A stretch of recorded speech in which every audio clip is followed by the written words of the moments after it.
Hello, class. This is Mr. Warren again. Hoping you're having a great day. Today we will be reading chapters 8, 9, and 10 in Hello Ruby Adventures in Computing. Chapter 8, Django. Ruby walks into the forest with the 4 gems in her backpack. Before she can get very far, a boy with a huge snake wrapped around his shoulders jumps out in front of her.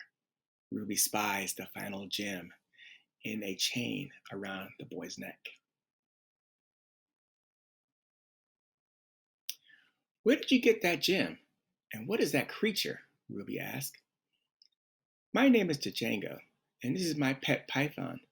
Who are you? What are you doing in my forest?" "I am Ruby. This is not your forest. It belongs to everyone," Ruby says fiercely. Ruby storms off without the gem, determined to get home and away from this boy. But when she reaches the riverbank, it is too wide for her to cross. Ruby stops to think. Surely she could figure this out.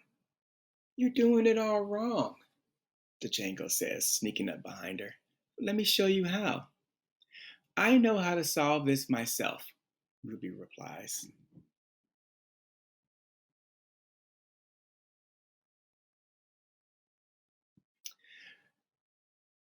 Feeling very confident, Ruby decides to build a bridge with her trusty rope and some sticks from the forest. She hums a little to herself as she works. When the bridge is ready, she drags it to the riverbank and tests it out. But it doesn't work. Chapter 9, The Problem.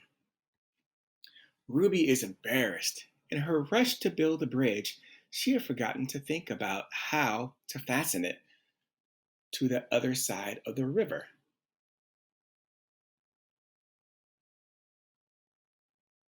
"It's okay, Ruby. That was a great first try," Django assures her. "We can figure this out together. Do you still have rope left? What if we use my rope to tie the bridge to Python and he can swim it to the other side?" Ruby suggests after thinking a while. "Their plan works." Ruby is about to ask for the gem around Django's neck when all of a sudden the gem doesn't seem so important anymore. She already has 4 of them. The gems don't bake, ponder, dive, or argue like friends do. Ruby smiles at Django, but doesn't say anything about the last gem. She is finally on her way back home. Chapter 10, Home. Back in her bed, Ruby thinks about the long day. She's almost asleep when her dad walks in. "Dad, I found all the gems. I made a plan," Ruby says, sleepily.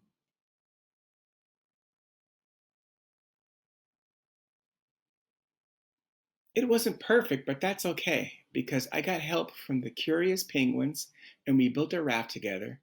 Then I met the lonely snow leopard who taught me to focus and make a ladder, and I helped the gardening foxes work better together and learned to bake the most delicious cupcakes with the robots.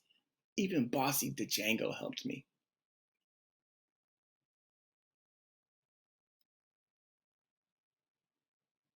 "They are all so very, very different, but they all helped me on my adventure in some way, and they are all friends." Da, da, da, da, da. The end.